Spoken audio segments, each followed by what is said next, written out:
Bismillahirrahmanirrahim. Alhamdulillahi rabbil alamin. Wassalatu wassalam ala ashrafil anbiya'i wal mursalin nabiyina Muhammadin wa ala alihi wa sahbihi wa sallam. Amma ba'd. Assalamu alaykum wa rahmatullahi wa barakatuh. Nitaanza na kisa, na sio kisa tu, ni moja miongoni mwa hadithi muhimu sana kwa kila Muislamu kuweza kuifahamu. Na kabla sijaingia katika kisa cha hadithi hiyo, niseme kwamba tunamshukuru Mwenyezi Mungu ambaye ametukutanisha na nyinyi, wajukuu zetu, watoto wetu, vijana wetu, katika kambi hii muhimu ya kihistoria katika nchi yetu ya Tanzania. Hili ni jambo adhimu, ni jambo kubwa sana. Tunamwomba Mwenyezi Mungu Subhanahu wa Ta'ala amlipe kila aliyeshiriki katika kufanikisha hili. Lakini vile vile tumwombe Mwenyezi Mungu Subhanahu wa Ta'ala aweze kuwalipa kheri wazazi wenu ambao wameona kuna umuhimu wa nyinyi kuja katika kambi hii, kwamba mnaweza mkajifunza, ambao wametuamini sisi kama mashehe kwamba wanapowaleta nyinyi kwetu sisi mnaweza mkarudi mkiwa mmebadilika. Mwenyezi Mungu Subhanahu wa Ta'ala awalipe kila kheri wazazi wenu kwa hayo mema ambayo wamewafanyia. Inawezekana sisi tulivyokuwa na umri kama wa kwenu hatukupata fursa za kufanyiwa haya ambayo nyinyi sasa hivi mnafanyiwa. Ni neema kubwa.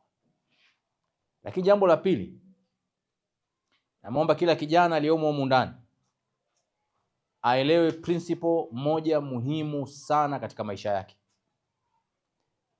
Katika maisha yetu kama binadamu kuna vitu ambavyo tunavipa values. Unajua maana value? Maana yake nini? Thamani. Sawa eh? Kitu ambacho kina thamani katika maisha yako. Sasa katika maisha yetu mimi na nyinyi, ni kitu gani kina thamani zaidi kuliko kitu chote kingine? Anaonyesha mkono ajibu. Tumeanza tena upya. Naam. Binadamu. Mwingine? Sema usio na aibu, huwezi kucheka, usiseme kucheka. Naam. Wazazi. Naam. Mwingine?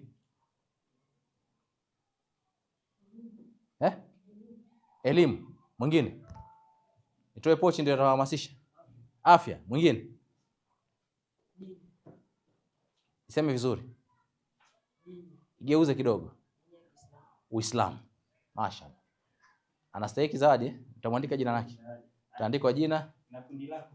Jina na kiongozi wa kundi lako. Wote mliozungumza sahihi, akili, afya, wazazi, nini, sawa? Lakini eleweni kitu hicho. Hakuna kitu kina thamani katika maisha yako kama imani yako ya Kiislamu. Hiyo ndio jambo la mwanzo unalotakiwa kulitunza.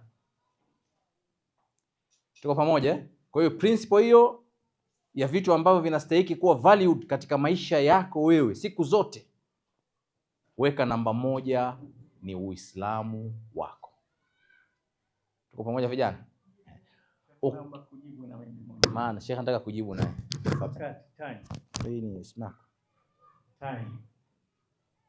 Naam. Sheikh amezungumzia wakati. Sawa eh? Sasa inakuja baada ya Uislamu, si ndio? Kwa sababu Uislamu, bila Uislamu hamna maana katika maisha haya. Bila Uislamu hamna maana ya uhai, hakuna maana ya wazazi, hakuna maana ya kazi, hakuna maana. Uislamu ndio namba moja, kwa sababu ukiishi nje ya Uislamu umekula hasara. Kama ni akili, ni IQ, kuna watu wangapi ambao wana IQ nzuri kuliko sisi na sio Waislamu? Kweli au sio kweli? Watu wana PhD zao, wavumbuzi wakubwa, lakini anaabudu ng'ombe, ananawia mikojo ya ng'ombe. Sawa eh? Lakini ukimpima katika IQ amekuzidi wewe mara nyingi sana. Sasa mimi na wewe tumefadhilishwa na Mwenyezi Mungu Subhanahu wa Ta'ala kwa sababu ya nini? Ya Uislamu. Hiyo nilikuwa nataka mpate hiyo value na hiyo principle ya mwanzo. Narudi katika hadithi muhimu. Umar ibn Khattab anahadithia, anasema siku moja tumekaa na Mtume sallallahu alaihi wasallam. Tukimtaja Mtume vijana tusiwe mabakhili, sawa? Tumekaa na nani? Na Mtume sallallahu alaihi wasallam. Akaja mtu, huyo mtu hatumfahamu na anaonyesha kwamba si mtu wa pale katika mji wa Madina, lakini katika sifa zake vile vile hana athari yoyote ya safari, kwa sababu amekuja na kanzu nyeupe sana, na kama ametoka nyumbani kuoga, imepigwa na pasi. Msafiri anakuja na mavumbi vumbi, wakati ilikuwa hakuna treni, hakuna magari, hakuna ndege, sawa Hana athari yote ya safari. Nywele zake nyeusi sana na kanzu yake nyeupe sana. Hakuna miongoni mwetu anayemfahamu. Nataka urudishe imagination yako nyuma, yani kama wewe vile ulikuwa katika kikao hicho cha Mtume sallallahu alaihi wasallam, sawa? Umar anasimulia tumekaa kama masahaba. Akaja akatupita wote, akaenda mpaka kwa Mtume sallallahu alaihi wasallam alipokuwa amekaa. Akapiga magoti, akamsogelea mpaka magoti yake yakagusana na magoti ya Mtume sallallahu alaihi wasallam. Mmepata picha? Yani ile magoti, huyu kapiga magoti na huyu kapiga magoti, wamesogeleana, wanaangaliana mpaka magoti yakagusana. Hiyo ni dalili ya nini? Kwamba kuna kitu muhimu anachotaka kuuliza au kukizungumza. Kisha mikono yake yule mtu ikaenda katika mapaja ya Mtume sallallahu alaihi wasallam, akamshika kwenye miguu, akamuuliza, akamwambia, ya Muhammad, ewe Muhammad, ma huwa alislam, ni nini Uislamu? Mtume sallallahu alaihi wasallam akasema, alislam, Uislamu ni kushahadia kwamba hapana mola apasaye kuabudiwa kwa haki isipokuwa Mwenyezi Mungu mmoja, na Mtume Muhammad ni mtume wake, na kusimamisha swala 5, na kutoa zaka, na kufunga mwezi mtukufu wa Ramadhani, na kwenda kuhiji kwa mwenye uwezo wa kwenda kuhiji. Yule mtu akamwambia, sadakta, umesema kweli. Umar anasema tukashangaa. Kwanza ni mtu usiyomjua, hatumjui katika mji wa Madina, halafu amekuja, halafu anamuuliza Mtume sallallahu alaihi wasallam, halafu Mtume anamjibu, anamwambia umesema kweli. Kumbe alikuwa nalo jawabu. Akamuuliza tena, ya Muhammad, ma iman, ni nini iman? Mtume sallallahu alaihi wasallam asema, imani maana yake ni kumwamini Mwenyezi Mungu, kuamini malaika wake, kuamini vitabu vyake, kuamini siku ya mwisho, kuamini kadari yake, khairi yake na shari yake. Yule mtu akasema sadaqat. Akamuuliza tena, wamal ihsan, nini maana ya ihsan? Mtume sallallahu alaihi wasallam akasema, al-ihsan an ta'budu Allaha ka'annaka tarahu, kumwabudu Mwenyezi Mungu kama vile unamuona. Unamwabudu Mwenyezi Mungu kama vile unamuona. Kama wewe humuoni, basi yeye anakuona. Yule mtu akasema sadaqat. Akaendelea na maswali mengine mengi ambayo sio maudhui yetu, kisha akaondoka zake. Tukamuuliza Mtume sallallahu alaihi wasallam, ya Rasulullah, nani huyu amekuja hatumjui, anakuuliza kisha anakusadikisha katika yale unayozungumza? Mtume sallallahu alaihi wasallam akasema, huyu mliomuona aliokuja ni Jibril alayhi salam. Tunamjua Jibril, ndio mtume, malaika mkuu wa Allah subhanahu wa ta'ala. Amekuja kuwafundisheni dini yenu. Amekuja, rudieni, amekuja kuwafundisha nini? Dini yenu. Pigia chini ya mstari, dini yenu. Kwa dini ya Kiislamu ni mambo haya matatu. Nataka nichague msaidizi wangu. Nani yuko tayari kuwa msaidizi wangu? Hakuna. Naam, njoo mbele. Njoo mbele. Simuonyesha mkono.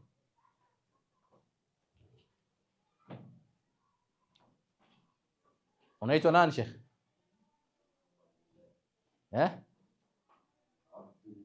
Abdul Bar. Abdul Bar, naomba nichoree, unajua kuchora ngazi? Stairs. Nichoree ngazi 3.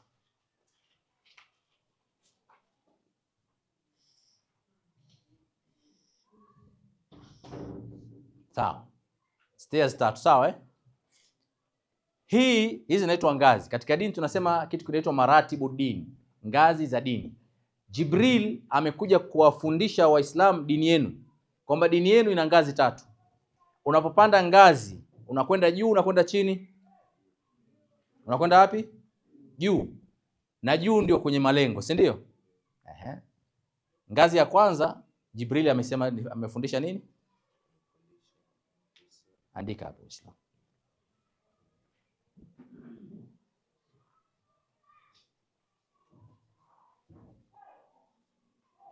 Hapa chini weka 5. Ngazi ya pili amefundisha nini? Imani. Andika hapa imani.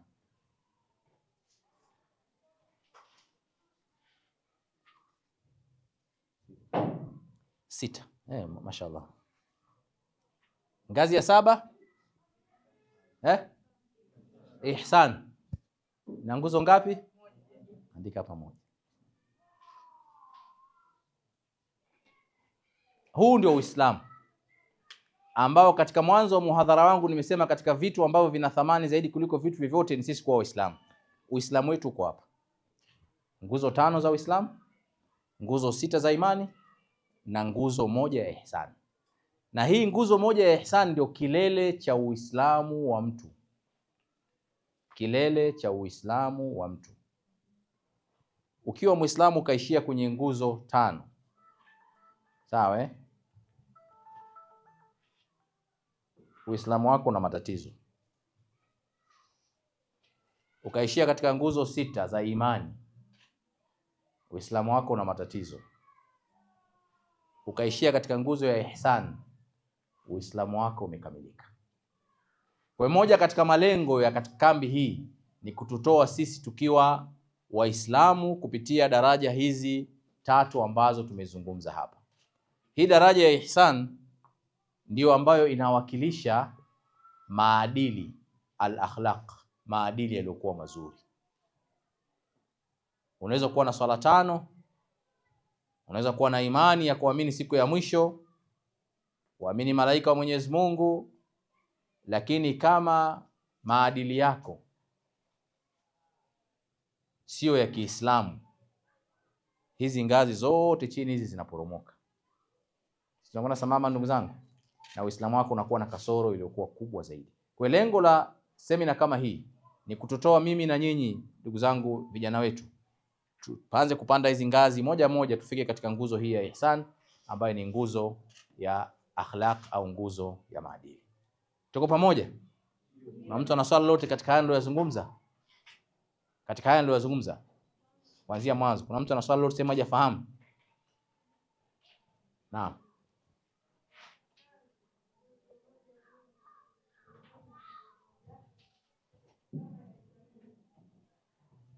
Sijasikia vizuri. Ni kumwabudu Mwenyezi Mungu kama vile unamuona. Kama we humuoni, yeye anafanya nini? Anakuona. Ndio nguzo pekee ya ihsan. Na ndio ainisho lake. Naam. Nilikuwa nauliza kwenye hizo nguzo za Uislamu, ile nguzo ya mwisho ya kwenda haji kama wenye uwezo. Na kama umepata uwezo lakini unaumwa. Sasa hauna, yani labda una uwezo lakini si unaumwa. Afikisha ulipokuwa unataka ujaribu hivyo kesho unaenda kwenye check up ya hospitali ili siku baada ya check up uende haji, lakini sasa ukafariki. Je, mtu akienda nini hijia inakuwa inasihi? Umesikia swali la kijana wetu Kabla sijajibu nataka nizungumzie yafuatayo. Lengo la maudhui hii sio kuchambua hizi nguzo. Sawa? Lengo la maudhui ambayo naizungumza mimi ni kukufanya wewe ujitambue kama Muislamu. Swala lako zuri sana. Lakini maudhui haizungumzii masuala ya kisheria. Na mtu akauliza akisema, Sheikh umesema nguzo za Uislamu ni 5, ya kwanza ni swala. Sawa Sasa nitatawadha vipi?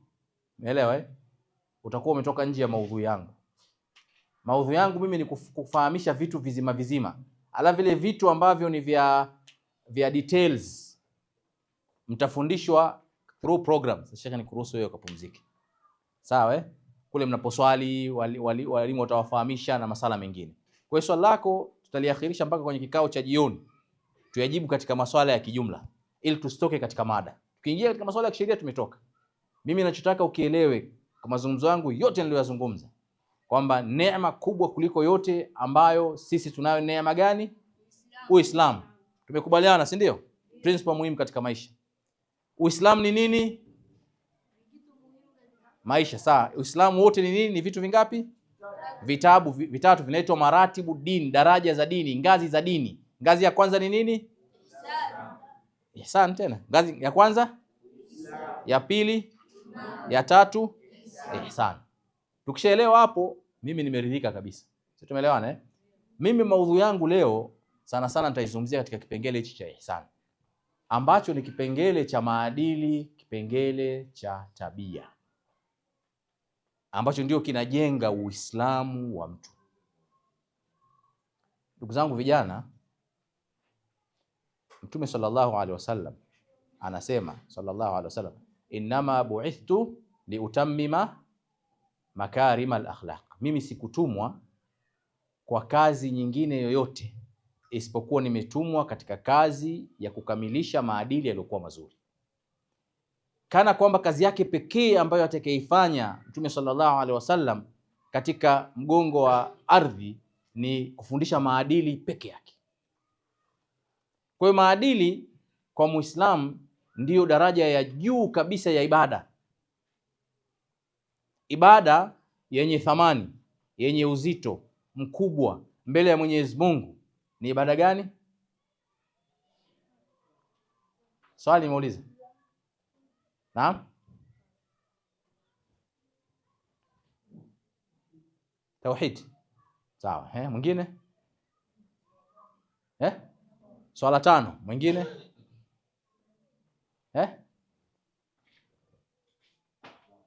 Akhlaq. Wote mmepatia. Umeelewana Lakini kwa mujibu wa mafundisho ya dini tukufu ya Kiislamu, ibada yenye uzito mkubwa zaidi ya ibada zingine zote ni akhlaq. Ukiwa una swala 5 na funga yako ya Ramadhani na hija yako uliokwenda kuhiji, sawa, sijui mara 5 umerudia, na unatoa na zaka, lakini ukawa na akhlaqi mbovu, hii ni dalili na ni kiashiria kwamba ibada zako vile vile hazijakamilika. Kwa sababu lengo la ibada, lengo la ngazi hii ikunyanyue kufikisha katika ngazi ya imani. Lengo la ngazi hii ya imani ikunyanyue kufikisha katika ngazi ya ihsan. Wewe ukitosheka na hapa tu, kuna matatizo katika Uislamu wako. Ukatosheka na imani tukaamini, lakini imani yako ikawa haijabadilika katika matendo yako, una matatizo katika Uislamu wako. Lazima hivi vitu vioane, na kitu ambacho kitatuonyesha kwamba wewe umefikia katika daraja ya Uislamu wa juu ni ihsan, ambayo ni maadili yako. Na ukishafika katika ihsan, ukifika hapa, vyote hivi vimejumlishwa. Ukiwa wewe ni muhsin, manake wewe ni mu'min, manake wewe ni muslim. Muhsin, ukiwa wewe ni muhsin, manake wewe ni mu'min, manake wewe ni muslim. Sawa? Lakini ukiwa ni muslim haina maana kwamba wewe ni mu'min, wala haina maana kwamba wewe ni muhsin. Na ndio maana kuna aya katika Qur'an zinazozungumzia, sawa, tofauti kati ya imani ya Uislamu na imani. Swali zuri muuliza. Kwa hiyo ukifika hapa daraja hii hasa, ina maana hizi daraja zingine automatically unakuwa tayari. Maksud umezipanda, umezikanyaga, Uislamu umeukanyaga, imani umeipanda, umefika hapa. Kwa hiyo zote hizi zimeshaingia kwako wewe. Huwezi kuruka tu kutoka huku kaja kwenye ihsan bila kupitia daraja hizi. Sijui mnapata maana yangu na kusudia kwenu, kwamba usitosheke wewe na jina lako la Kiislamu. Usitosheke wewe na swala 5 unazoziswali ukaona kwamba umefikia daraja ya juu sana. Usitosheke wewe na ukaamini kwamba kuna siku tutasimama mbele ya Mwenyezi Mungu, ima utaenda peponi au utaingia motoni, kwa maana ya daraja ya imani. Lakini jiangalie wewe, akhlaq zako zikoje. Hicho ndio kipimo cha Muislamu. Na tunapozungumzia akhlaq na maadili tunazungumzia nini? Na anaweza kuniambia? Tukizungumzia swala, tunajua swala maana yake una nguzo zake, kuswali, kwenda msikitini kuswali swala 5. Tunapozungumzia maadili tunazungumzia nini? Naam. Ile tabia ya mtu. Tabia ya mtu, vizuri sana. Mwingine? Subhanallah, jibu sahihi, apewe zawadi na jina liandikwe. Tunapozungumzia akhlaq ni jinsi gani unataamiliana na wanaokuzunguka, sawa? Hiyo ndo maadili, hiyo ndo tabia. Wanaokuzunguka wanasemaje kuhusiana na tabia zako na maadili yako wewe? Wanaridhika nayo au hawaridhiki nayo? Hiyo ndio maana ya akhlaq. Kwa ufupi kabisa, kwa maana nyepesi kabisa, ni jinsi gani unataamiliana na wanaokuzunguka. Hiyo ndio inafahamisha Uislamu wako uko wapi. Kisa kimoja, wamekuja watu kwa Mtume sallallahu alaihi wasallam, wakamwambia, ya Rasulullah, kuna mwanamke fulani amefariki na tunamdhania alikuwa ni mwanamke mwema, ana swala 5 anazo, anafanya khairat, anasaidia watu ambao wana shida. Zote hizo zinaonyesha Uislamu, zote zinaonyesha imani. Lakini alikuwa ana kasoro moja, ulimi wake ulikuwa ni mchafu kwa majirani zake. Mmelisikia swali ambalo Mtume kaulizwa sallallahu alaihi wasallam? Mtume hakufikiria sana, akatoa maneno mawili tu, akasema hiya finnar, huyo ni mwanamke wa wapi? Wa motoni. Maana yake nini? Swala zake hazikumtransform, hazikumbadilisha, hazikumfikisha katika kilele cha Uislamu wake. Khairi zake alizokuwa akizifanya na kusaidia watu hazikumsaidia, kwa sababu maadili yake yalikuwa ni mabovu. Ulimi wake ulikuwa unawatukana, unawakashfu, unawasengenya, unawapa maneno makali majirani zake. Kwa maana nyingine, ibada zake hazikumsaidia, hiya finnar. Ndio maana nikasema ibada iliyokuwa kubwa na nzito zaidi mbele ya Allah subhanahu wa ta'ala ni ibada ya kutaamiliana na mwenzako, ibada ya maadili, ibada ya akhlaq, ambayo inaingia katika daraja hii hapa. Tuko pamoja vijana? Okay. Tunatengenezaje tabia zetu? Tunataka tuwe na maadili mazuri au hatutaki tuwe na maadili mazuri? Wangapi wanataka kuwa na maadili mazuri?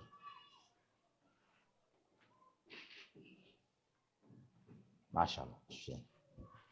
Wangapi ambao hawataki kuwa na maadili mazuri? Nyoshe mikono. Wangapi wako neutral? Hakuna hata mmoja. Kwa hiyo tumekubaliana kempu nzima, pamoja na mimi mzungumzaji, pamoja na mashekhe, sawa tunataka tutoke hapa tukiwa na maadili mema. Tunayapataje maadili mema? Maadili mema yanapatikana kupitia kwa kila mmoja miongoni mwetu. Kila mmoja miongoni mwetu anaweza akazalisha maadili mema yeye mwenyewe kupitia katika kitu kinachoitwa character. Msaidizi wangu njoo.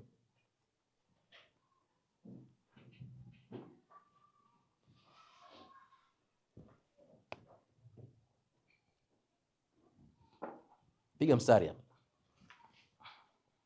Tumia kalamu unaipenda mwenyewe. Ndio tunakutrain sasa uwe coach na wewe. Andika character. Akikosea spelling msimcheke.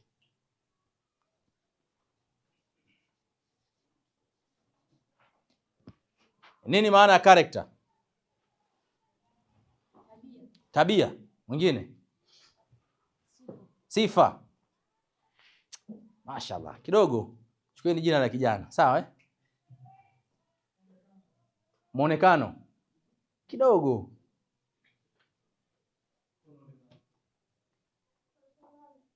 Personality. Kidogo. Nani? Sio ni aibu. Character. Vile watu wanavyokuona. Kidogo. Vile? Unamridhisha Allah. Kiasi. Sifa ile imekuja vizuri. Kujitambua. Kujitambua. Kinacho kutambua. Subhanallah. Humu ndani kuna mafilosofia tuwajui tu. Kinacho kutambua. Kinacho kutambulisha. Exactly. Shukran. Hawa wawili wapewe zawadi wale na makundi yao. Sifa na kujitambua. Ndugu zangu, character, nikizungumza haya anayefuata mtaelewa tofauti yake, na mmeyataja nyinyi wenyewe, sikusema mimi. Kuna kitu kinaitwa kakitaja ndugu yetu muonekano sijui na nini, sawa? Kuna kitu kinaitwa reputation. Naomba andika reputation.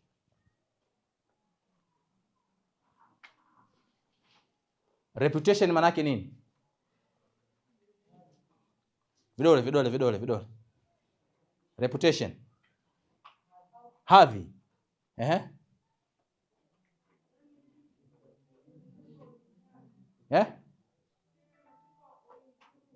Unataka uimprove. Unavyojitambua. Tabia yako, Exactly. Andiko jina huyo. What people think of you. Watu wanavyokuona, watu wanavyokuperceive, watu wanavyokuangalia, watu wanavyokusema. Umeelewa Ndio maana ya reputation. Hii hapa. Reputation, wewe watu wanakuzungumzia vipi? Yule bwana mchezaji mpira hodari sana. Ndio reputation yako, si ndio? Yule bwana yuko hivyo. Reputation ni jambo ambalo wewe unalitengeneza ili watu wengine walione kutoka kwako jambo hilo. Sio, mnanielewa?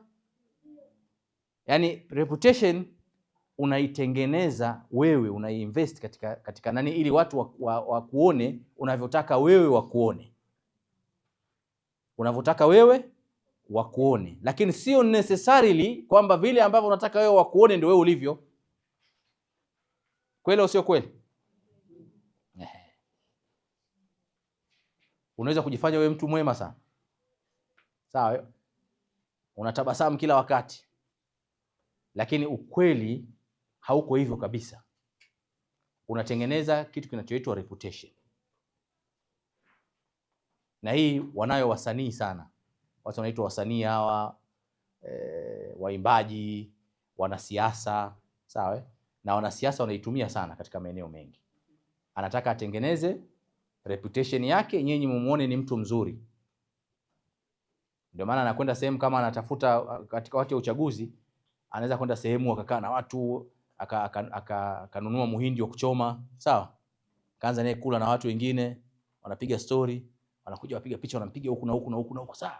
Mheshimiwa alikuwa anakula muhindi na wananchi. Sawa Anatengeneza nini pale? Reputation. Akimwona mama na mtoto anamuita, anamnyang'anya mtoto wake. Anaitwa nani huyo? Mashaallah, anamshika, anambembeleza hivi, anambusu. Sawa Lakini kule nyumbani hajawahi kubusu mtoto wake hata siku moja. Wala hajawahi kubeba mtoto. Kimpa mtoto sasa atanichafua mwake. Lakini barabarani anambeba kwa sababu anatengeneza nini? Anataka watu wengine wamuone vile anavyotaka yeye aonekane. Lakini actually hayuko hivyo. Tumeshaelewa nini maana ya tofauti ya reputation na character? Bado. Kuna mmoja akasema hapa personality. Pale kijana akasema. Nini maana personality? Camp hapa wametuandalia sisi makoti haya. Sawa Sawa mnapokuja kwenye mihadhara, vaeni makoti yenu yameandikwa camp. Mimi nilikuwa nimekuja na jaketi langu zuri tu. Kushinda hata hii. Sawa Lakini sheria za camp kwamba tuvae hii kwa sababu gani? Tunatengeneza personality ya camp. Unapopiga picha inaonekana iko camp, tuko pamoja na nyinyi na watu mmevaa sare. Sawa, nataka kusema kitu. Personality kwa mimi kwa haraka nikifikiria ni kama heshima na ni kama labda ni sheria fulani ya pale sehemu yenyewe. Sawa, inafanana na hivyo na protocol vile vile. Kama uzungumzia protocol. Lakini naam. Upekee. Kiasi. Jinsi mtu alivyo. Kiasi. Ubinafsi umeenda mbali sana. Uhusika inawezekana ikaingia. Uhalisia. Uhalisia hapana. Tabia sio hivyo. Muonekano, exactly. Andiko jina huo. Sawa Muonekano wako, appearance yako. Wewe unapotoka nyumbani unajiangalia kwenye kioo, kweli au sio kweli? Kwa nini unajiangalia kwenye kioo? Kwa nini? Uweze kuona muonekano wako. Unaweza kuwa umegeuza shati, si ndio? Au hujafunga kifungo cha juu, cha chini kimepishana, au hujachana nywele, au hujajipaka mafuta. Hiyo yote unatengeneza kitu kinaitwa nini? Personality. Ili ukitoka mbele za watu personality yako iwe kama vile unavyotaka iwe. Sasa character, naomba niandikie Sheikh msaidizi wangu, personality.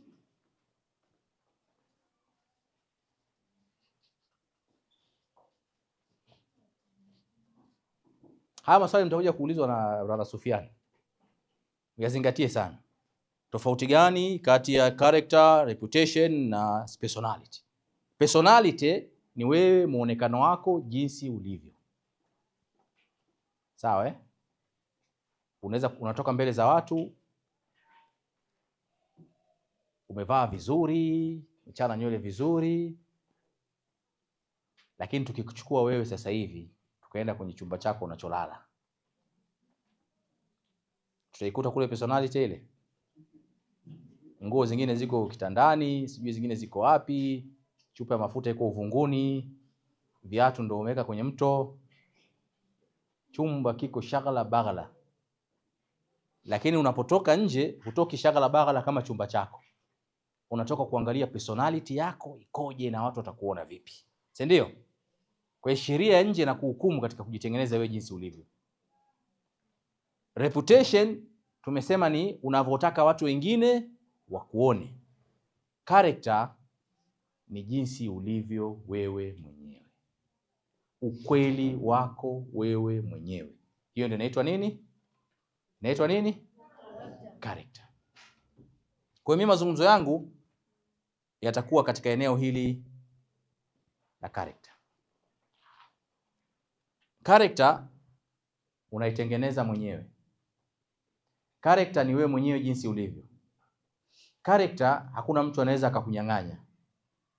Character unaimiliki mwenyewe na hakuna mtu anaweza kuiharibu. Reputation watu wanaweza wakaiharibu. Ulikuwa unasifiwa sana, kesho umetoka kwenye mtandao wa kijamii, umefanya kitu fulani, umeharibikiwa nchi nzima. Kweli au sio kweli? Ulikuwa unaonekana mwema sana, kumbe tabia zako za hovyo. Reputation yote imeharibika.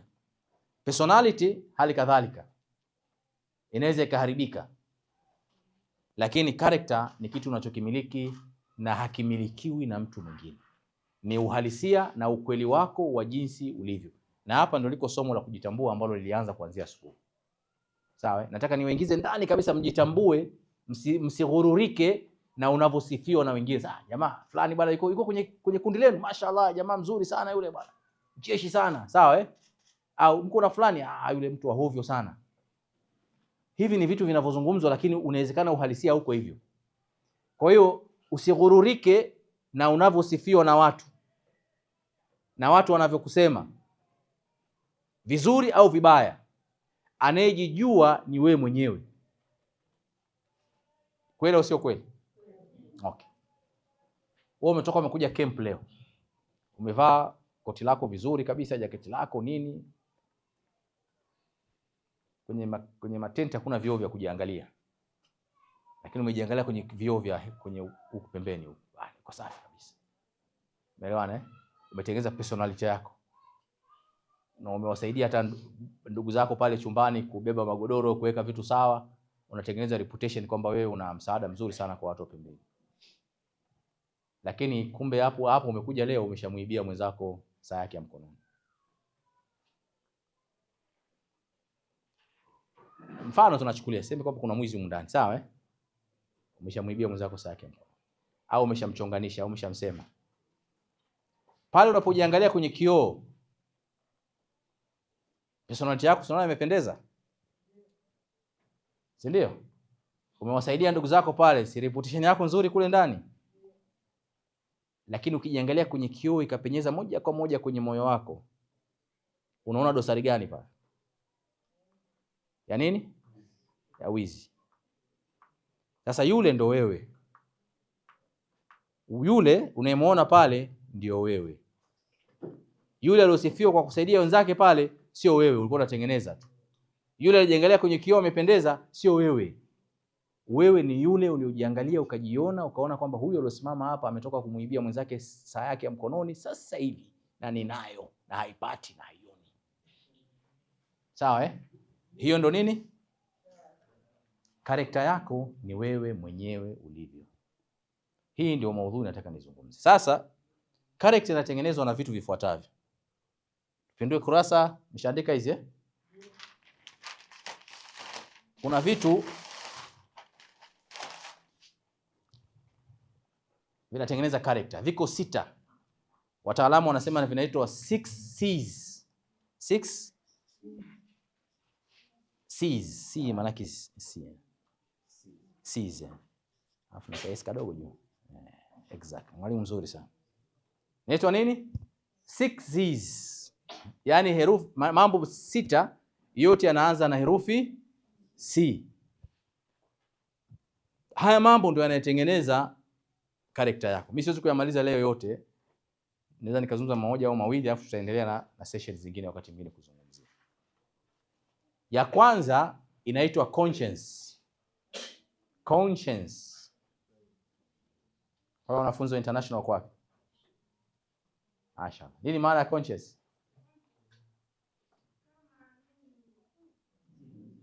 Kizunguzungu. Kama unajielewa. Conscience. Hali ya kuwa na umakini. Conscience. Utambuzi. Kidogo. Anarudia tena.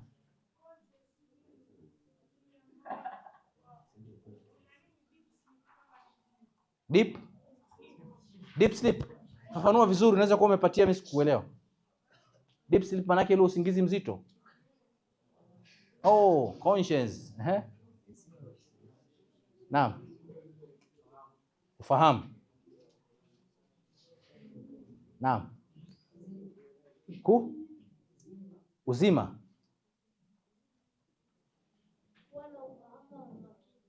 Kuwa na ufahamu wa umakini. Inakuja. Jina lake lianze kuhifadhiwa hili. Kujitambua ni sawa mdogo wangu. Sawa. Nataka specific. Kuwa makini na unavyofanya. Kuwa makini na unavyofanya. Inakuja kidogo. Kutambua unachofanya inafanana na hiyo. Kuelewa unachofanya inafanana na hiyo. Nakiri mmeshindwa. Nipeni mji niende. Umakini. General zaidi ya umakini. Nataka specific. Utambuzi. Nikifafanua mtaelewa. Sawa Conscience ni dhamir katika lugha ya Kiswahili. Dhamir. Naweza kuandikia shekha pembeni. Dhamir. Conscience ni sauti ya ndani. Pale Mwenyezi Mungu aliposema balil insana ala nafsihi walau alqa, mwanadamu anaelewa yaliyomo katika nafsi yake. Anaelewa yaliyomo. Alikuwa anazungumzia conscience. Dhamir. Hata kama atajitetea anajua yaliyomo katika nafsi yake. Sisi tumeelewana Okay. Na aya nyingine imenikimbia. Kwa hiyo conscience maana yake ni kitu ambacho Mwenyezi Mungu ametuumbia sisi wanadamu kiweze kutuzindua kuelewa zuri na baya. Tuko pamoja au nimewaacha? Sitaki kuona mtu anasinzia jamani. Tuko pamoja? Okay. Na wataalamu wanasema hichi kitu kinachoitwa conscience hakiko kwa mwanadamu tu, mpaka kwa baadhi ya wanyama kipo. Kuna baadhi ya wanyama wanajua baya na zuri. Na nyinyi fanyeni majaribio nyumbani. Wangapi wanapaka nyumbani hapa? Wengi. Akikomba chakula unafanya nini? Unampa. Ukimpa anafanya nini? Anakula. Lakini siku ambayo hujampa akapanda juu ya meza akachukua chakula, anafanya nini? Anakimbia. Anakwenda kulia wapi? Nje. Kwa nini? Kuna tofauti gani na chakula nicho hicho?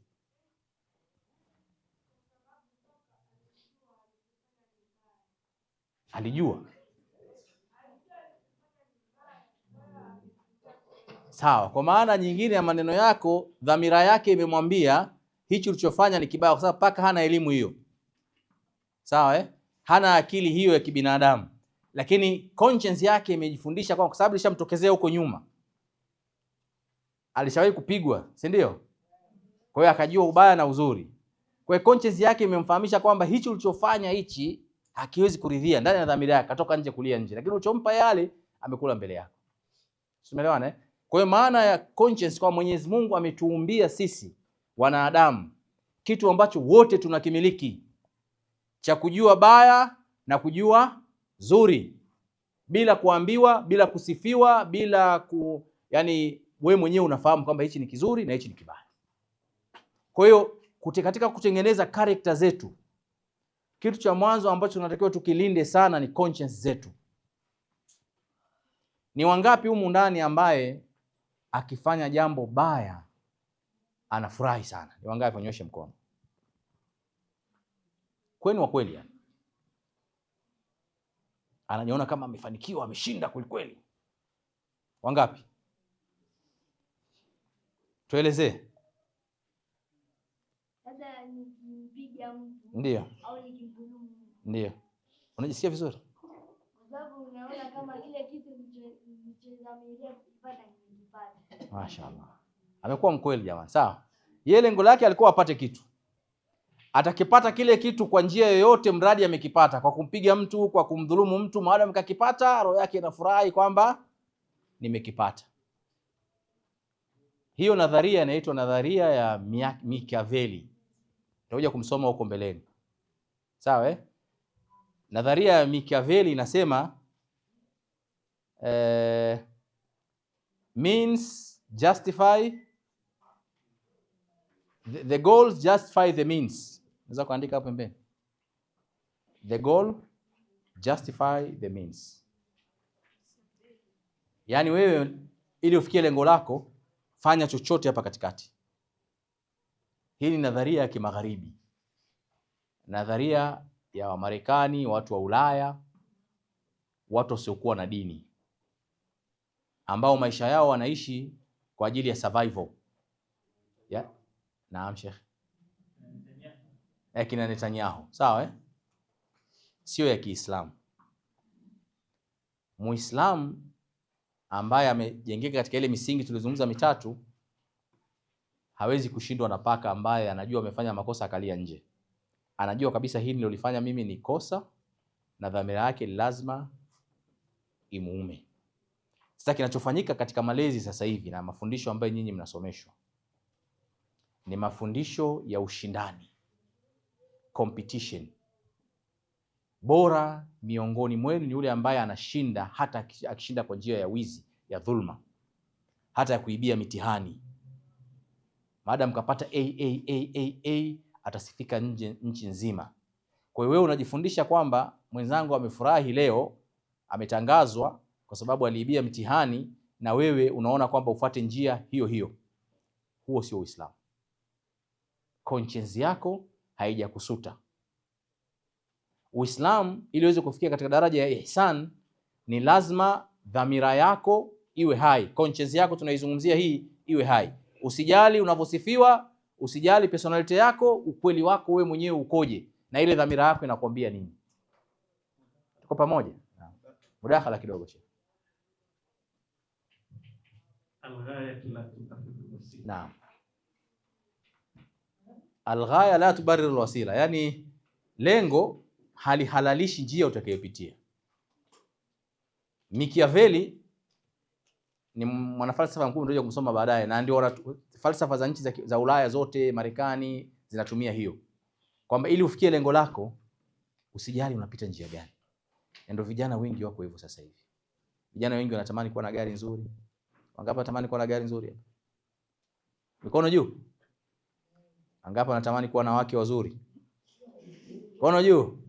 Wengi hao wameongezeka. Mashaallah. Mwenyezi Mungu awape wake wazuri wa kweli lakini. Wangapi hapa wanatamani wawe na nyumba nzuri na maisha mazuri na biashara nzuri? Vyote hizo ni matamanio ya halali kabisa. Sawa Lakini kinachotengenezwa hapa ni kwamba unafikiaje katika mafanikio hayo? Kama utafikia katika mafanikio hayo kwa njia za haramu katika Uislamu, hiyo haifai. Kwa sababu dhamira yako, karakta yako utakuwa umeiharibu. Ukifikia katika njia ambayo dhamira yako itakuwa imefurahi, umefikia kwa mafanikio mazuri, ina maana consciousness yako itakuwa iko hai. Tuko pamoja? Bwana mmoja alikaa akafikiri sana usiku. Sawa Mmoja katika maswahaba Mtume sallallahu alaihi wasallam akasema, mimi nataka nijue ni nini wema na ni nini uovu. Yako utakuwa umeiharibu. Ukifikia katika njia ambayo dhamira yako itakuwa imefurahi, umefikia kwa mafanikio mazuri, ina maana consciousness yako itakuwa iko hai. Tuko pamoja? Bwana mmoja alikaa akafikiri sana usiku. Sawa Mmoja katika maswahaba Mtume sallallahu alaihi wasallam akasema, mimi nataka nijue ni nini wema na ni nini uovu. Nini kitu kizuri, nini kitu kibaya. Nini maana ya wema, nini maana ya uovu. Nitajuaje? Anataka apate criteria, kipimo kitakachomhukumu katika maisha yake. Of course ni hadithi muhimu sana kwa Muislamu kuifahamu. Na huyu ni thinker mkubwa sana katika maswahaba Mtume sallallahu alaihi wasallam. Akaondoka siku ya pili kwenda kwa Mtume sallallahu alaihi wasallam kutaka kumuuliza. Alipofika akuta msikiti umejaa. Na yeye anataka amuulize kisirisiri. Mtume akamwangalia, akamuona, akatabasamu, akafikiri ameitwa. Kwa hiyo akaanza kuwaruka wenzake, akaenda mpaka kwa Mtume sallallahu alaihi wasallam. Akakaa kwa Mtume kama alivyokaa Jibril katika hadithi ya mwanzo niliyozungumza. Karibu kabisa. Na bado Mtume akamwambia, udnu minni, nisogelee zaidi. Akamsogelea. Akamwambia, najua unataka kuja kuuliza. Nikwambie umekuja kuuliza nini au utaniambia mwenyewe? Busara za yule akasema, ya Rasulullah, niambie kama unajua nimekuja kuuliza nini. Kama umekuja kuuliza vitu viwili, wema na ubaya. Akasema, ndio ya Rasulullah, nimekuja kuuliza vitu viwili. Akamwambia, sasa sikiliza. Wema ni kile kitu ambacho ukikifanya moyo wako unatulizana. Unajihisi peace ndani ya nafsi yako. Unajihisi furaha ndani ya nafsi yako. Huo ndio wema. Na madhambi na ubaya ni kile kitu ambacho ukikifanya kinakuwa kina ukakasi katika kifua chako. Yataraddad fi sadri, yani akitoki haraka katika kifua. Wa khashita an yatali alayhi nas, na ukawa unaogopa watu wasijue kitu unachokifanya, watu wasijue. Sawa Huo ndio ubaya. Hata kama utapewa fatwa tofauti, huo ndio wema na huo ndio ubaya. Umeelewa hadithi ya Mtume sallallahu alaihi wasallam? Nani anaweza kunifafanulia? Hii ni zawadi kubwa ya hadithi. Naam.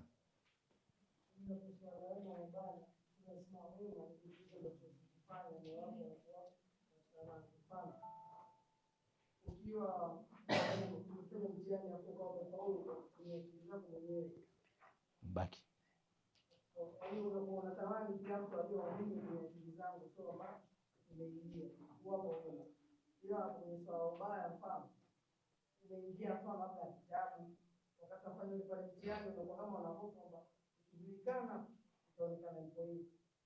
Mwingine jitahidi. Jazakallahu khair. Nataka ufahamu hadithi ya Mtume sallallahu alaihi wasallam. Huyu sahaba alikwenda kumuuliza Mtume sallallahu alaihi wasallam.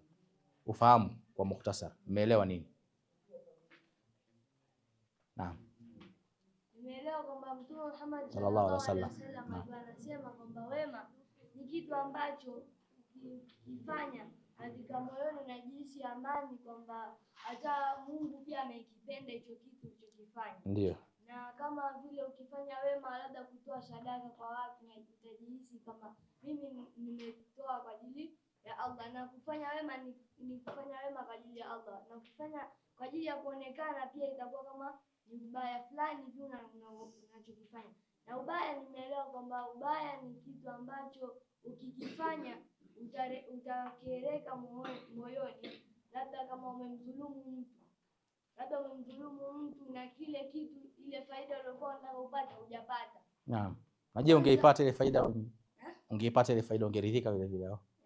Lakini katika baada ile faida, ndio baada ile faida ukaitumia, baadaye utakuja utajihisi kwamba mimi nilifanya kitu kibaya kwa mtu fulani, mimi kwa hiyo mwisho wa hisia zako ni majuto utakapokuwa umefanya kitu ambacho sio cha wema. Exactly. Mashaallah. Mjitahidi kuweka vizuri. Nadhani ufafanuzi wa ndugu zenu umewasaidia. Msingi wa maneno niliyozungumza ya hadithi ya Mtume sallallahu alaihi wasallam unarudi katika kitu kinachoitwa nini? Conscience. Kila mmoja hapa, namalizia mada yangu ambapo kuna dakika 2 zimebaki, na hapa sijafika hata robo ya mada, tutaendelea siku zingine. Sawa? Msingi, maana kuna vitu 6. Msingi wa conscience ni wewe mwenyewe. Kuwa mkweli wewe mwenyewe na nafsi yako. Kwa sababu Mwenyezi Mungu alivyotuumba wanadamu wote ametuumba na hichi kitu kinachoitwa dhamir. Lakini sisi ndio tunakihuisha kikawa kina uhai, au sisi ndio tunakifisha. Sawa? Maamuzi yako kwako. Mathalan, wewe umefanya makosa mara ya kwanza, dhamira yako ikakwambia umefanya makosa, huna raha. Umeiba kitu cha mwenzako, umeelewa? Au nyumbani pale umechukua kitu cha thamani, wazazi wamekuja, wameuliza, wamewaita watu wote. Katika watu wote walioulizwa pale, wewe peke yako mapigo yako ya moyo yatakuwa tofauti na wengine, si ndio? Kwa sababu umefanya nini? Umefanya makosa. Unajijua. Lakini kwa sababu umeficha, utabaki nayo hiyo siri wewe mwenyewe. Baba atasema kuanzia sasa hivi huyu msichana wa kazi simwamini tena, ndio amechukua kile kitu, achukue haki zake aondoke. Wewe utajisikiaje? Utaweza kusema au huwezi kusema? Bado huwezi kusema, si ndio? Imeshafika hatua nyingine kubwa zaidi kwamba sasa amefukuzwa na mtu kazi, sasa nikisema mimi tena itakuwaje? Kwa hiyo ngoja nimezee hapa. Kwa hiyo pale maana yake wewe unazidi kuikandamiza nini? Hebu jibuni, unakandamiza nini? Conscience, sawa? Ambaye Mungu amekuwekea. Unazidi kuikandamiza, unaitafutia sababu kwamba hapa sasa nikisema, hapa nikifanya, inakuja kubwa zaidi. Kwamba hata vitu vya nyuma vilivyokuwa vimeibiwa, kumbe ameiba huyu. Anayefunguliwa kesi polisi ya wizi. Wewe bado upo tu, sawa? Unaikandamiza tu. Ukiendelea hivyo, ile dhamiri naye ina uhai. Inafika sehemu sasa inakuwa haioni haja tena ya kukushtua. Kwa sababu mtu mwenyewe ushtuki. Si ndio? Kwa maana nyingine, moyo wako unakuwa umepata kutu. Moyo uliopata kutu, hata ukiupelekea umeme ukaugongesha hivi, umeme haupiti. Kwa maana dhamira yako imekufa. Ikifika katika stage hiyo, unakuwa huna haya. Hujali watu wanasema nini, hujali zuri au baya. We mradi umefikia lengo lako, lifikie lengo lako, basi unakuwa sawa sawa na binadamu wengine kama wanyama wanavyoishi. Na Mtume sallallahu alaihi wasallam anasema idha lam tastahi fasnah bima shit. Kama huoni aibu, fanya unavyotaka, kwa sababu wewe na wanyama huna tofauti. Kwa hiyo dhamiri yako inapokuletea, inakustimulate, inakushtua, isikilize. Ukisikiliza inakuwa ni rahisi kurudi kwa nani? Kwa Mwenyezi Mungu, si ndio? Katika Uislamu mwanadamu ameumbwa na nafsi za aina 3. Nafsi ya kwanza inaitwaje? Al-mutmain. Mashaallah. Nani kajibu? Huyo inabidi aandikwe jina. Ya pili? Nafsi ya pili? Al-lawama. Inabidi aandikwe jina. Nafsi gani hiyo? Inaitwaje? Sheikh, tafsiria basi tujue Kiarabu. Yenye kujilaumu. Ya tatu? Al-amaratu bisu. Sawa? Nafsi yenye kuamrisha maovu. Nene andikwe jina. Ziko nafsi 3. Nafsi ya kwanza iliyotulizana ndio inafikia katika daraja ya ihsan, ambaye ilikuwa na dhamir hai. Nafsi ya pili alawama, nafsi sio mbaya, wote wengine tunao hapa, ni ile ambayo inajilaumu. Dhamira iko hai kwamba najilaumu, kwa nini nimefanya vile, kwa nini nimemtukana, kwa nini nimechukua, kwa nini nimesema yale maneno. Kwa hiyo dhamira yako iko hai. Nafsi ya mwisho al-amaratu bisu, hii dhamira imekufa, inaamrisha maovu tu, haikuamrishi jambo lolote jingine, na hii ni nafsi mbaya ambayo mwisho wake ni katika moto wa jahannam. Mwenyezi Mungu atuepushe. Kwa hiyo kuna nafsi hizo tatu, Sheikh unaweza kuziandika hapa kwa haraka haraka uweze kuzifahamu. Kwa hiyo somo langu la leo ilikuwa ni kwamba wote tuliomo humu ndani, tusikilizane, tunaamini kwamba neema kubwa kuliko yote ambayo tumepewa na Mwenyezi Mungu ni neema gani? Neema gani? Neema gani? Uislamu. Hiyo tumekubaliana principle. Na tukasema ili uweze kuwa Muislamu ni lazima upande ngazi tatu. Ngazi ya kwanza ni ipi? Ngazi ya pili ni ipi? Ngazi ya tatu ni ipi? Na ihsan tukazungumzia maana yake kwa upana, maana yake ni nini? Maadili yaliyokuwa mazuri. Sawa eh? Na tukazungumzia maadili yaliyokuwa mazuri yanatengenezwa na sisi wenyewe kupitia katika character zetu. Tukatofautisha kati ya character na reputation na personality. Sawa eh? Tukasema reputation tupilia mbali, personality weka pembeni. Tunatakiwa tushikamane na nini? Character zetu. Character is who we are. Sisi ni kina nani, ndio character. Na tukasema character inatengenezwa na mambo mangapi? Mambo mangapi? 6. Ya kwanza conscience, ambayo bado hatujaimaliza. Tunaizungumzia conscience na malizia kusema kwamba conscience ni kila mtu anayo, na unaweza ukaihuisha au ukaifisha. Kuhuisha maana yake nini? Ukao unaiachia inakusuta. Sisi tumeelewana eh? Maswali mengi yameulizwa hapa wakati Sheikh anazungumza, Sheikh Kombo. Kiwa fulani kazini, kiwa fulani kazini, sawa? Sikiwa kazini, tumeelewana eh? Ehe. Hizo ni conscience. Sisi tumeelewana? Namalizia kwa kisa kimoja tu. Kisa kimoja. Kijana mmoja yuko majangwani, Muislamu. Kwa mbali kule amemwona binti amevaa hijabu na niqab, anachunga kondoo. Kijana 16, 17, teenage yani. Lazima tutambue kwamba kila unavyotembea unatembea na shetani, lakini unatembea na malaika wa kheri vile vile. Tutakuja kuyasoma baadaye hayo. Akaona hivi mimi niko jangwani hapa na kuna binti yuko peke yake pale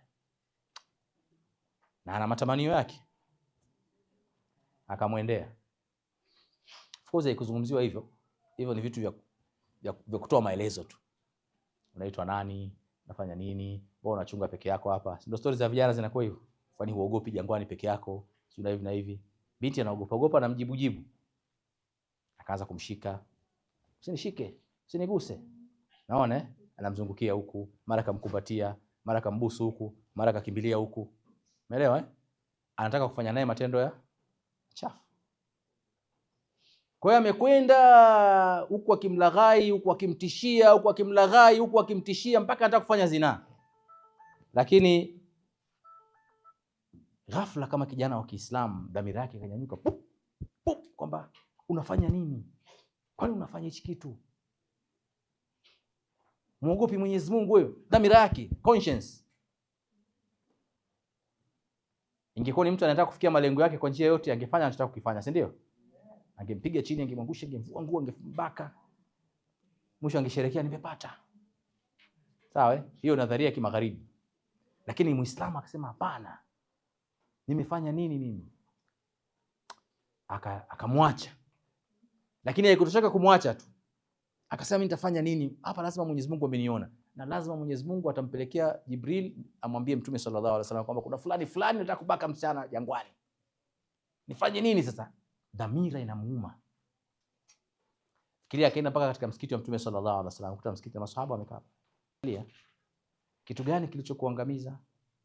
Akamwambia alajtu mraa, nimemshikashika mwanamke, nimefanya hivi. Maswahaba pale kina Umar wakakasirika, toka hapo, toka, nataka kumfukuza maana anaharibu jalsa yao, acha vitu vya. Unaona? Mtume akarudisha macho chini, hakuyanyanyua tena. Hakumwangalia tena usoni. Yule kijana akarudia mara 3, ya Rasulullah, nimeangamia. Anataka apate solutions kutoka kwa Mtume sallallahu alaihi wasallam itakayemreheshi, itakayefanya dhamira yake iwe dogo, istarehe, yani kwamba afanye nini sasa baada ya makosa. Mtume akunyanyua uso wake tena. Yule kijana akaona kweli nimeangamia, na maswahaba wanataka kumpiga pale, na wakati wa swala umekaribia, kwa hiyo hata si swali pale, maana yake akatafuta sehemu nyingine ya swali, maana kaangamia. Hata Uislamu wenyewe maana kama katoka vile, katoka zake akaondoka msikitini. Anamaliza tu kuondoka, Jibril anateremshwa. Allah amemtuma kutoka mbingu ya 7 na Qur'an. Maswahaba wanasema tukaona Mtume amebadilika, jasho linamtoka. Baada ya muda akauliza, aina shab, yuko wapi yule kijana? Alikuwa anauliza. Akamwambia kharaja ya Rasulullah, ameondoka, ameshaondoka zake. Sasa mtafuteni. Riwaya zingine zinasema akatoka mwenyewe mlangoni kumtafuta, hajaenda mbali, akaitwa. Aliporudi Mtume sallallahu alaihi wasallam akamwambia Qur'ani imeteremshwa. Mwenyezi Mungu anasema wa aqimis salata tarafai nahar wa zalafan min al-layl innal hasanati yudhhibna as-sayyi'at. Simamisha swala, sehemu ya swala za mchana na sehemu ya swala za usiku. Hakika mambo mema yanafuta mambo mabaya uliyoyafanya. Umeelewa aya hiyo? Muitafute, muifanyie kazi. Imeteremka kwa ajili ya huyu kijana, kwamba huyu kijana kafanya madhambi, lakini kilichomuokoa katika madhambi aliyofanya ni dhamira yake ilikuwa iko hai, kamzuia asiendelee na yale madhambi. Kilichomfanya mpaka aya ziteremke ni majuto aliyojuta katika nafsi yake, nafsi kujilaumu kwamba amefanya kosa. Na ndio maana Mwenyezi Mungu akamwambia simamisha swala za mchana na usiku, swala hizi zinafuta madhambi kama haya. Mtume akamwambia sallallahu alaihi wasallam yule kijana, swali na sisi swala ya alasiri ili madhambi yako yasamehewe. Maswahaba walikuwa wanataka kumpiga, akamwambia Rasulullah, hii inamuhusu huyu tu au wote sisi? Maana na wenyewe wana madhambi yao walikuwa hawajayasema. Bora yule kaja akayasema, wenyewe wana madhambi yao hawakuyasema. Sasa aliposamehewa akapewa solutions, wakasema hii solution iliyotolewa inamuhusu huyu tu au hata sisi tukiwa tuna matatizo tunakuwa hivi? Mtume akasema inawahusu wote.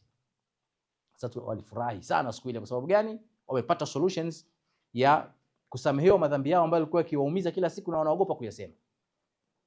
Moyo wa kisa hichi ni dhamira ya huyu kijana ilikuwa hai. Kwa hiyo mimi na wewe ndugu yangu kijana, tuziache dhamira zetu ziwe hai. Umefanya kosa, nenda kwa mama, mwambie mama, mimi leo nimekosea. Nenda kwa baba yako, mweleze mimi nimekosea. Kama ni jambo la siri sana, nenda kwa Mwenyezi Mungu, mgongie mlango, lia kwa Mwenyezi Mungu, Mwenyezi Mungu, mimi nimekosea, naomba unistiri. Sawa, na sintorudia tena. Mwenyezi Mungu ndo anahitaji dhamira zetu ziwe hai. Dhamira iliyokufa ikifa dhamira yako, wewe na wanyama hamna tofauti yote. Jazakumullahu khairan. Wassalamu alaikum warahmatullahi wabarakatuh.